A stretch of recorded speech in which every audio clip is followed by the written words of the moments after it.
पुरी जिला कृष्णप्रसाद ब्लॉक अंतर्गत महेश ग्राम सिपिनासी ठारे महाप्रभु द्वारिकानाथ देवंक तृतीय वार्षिक उत्सव महा आडंबर सहकारी पालन करा जायछि।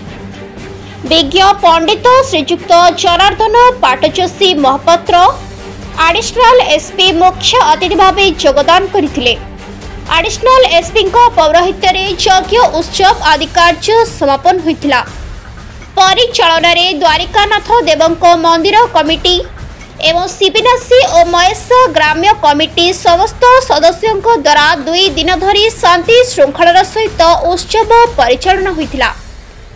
एथिरे अन्न यज्ञ, घृत यज्ञ, नामयज्ञ, धर्म कथा एवं भजन समारोह आदि मनोरंजन करा जायथिला।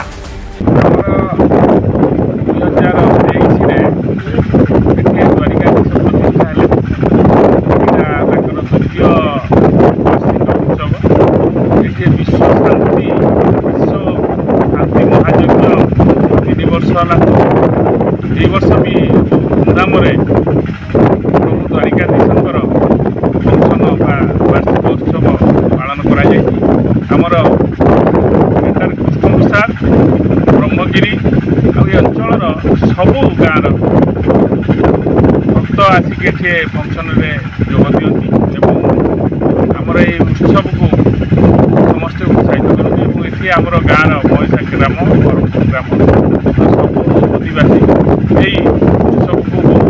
उत्साहर सहित पालन कर अनुष्ठान केते वर्ष चल ये अनुष्ठान 2010 रु आरंभ होती केवल जो आमर श्रीकृष्ण जन्मदिन पालन कर द्वारिकाधीश प्रतिष्ठा है आमर 3 वर्ष है द्वारिकाधीश जो फंक्शन चली। कृष्णप्रसाद देवेंद्रनाथ दलाई रिपोर्ट संघर्ष टीवी।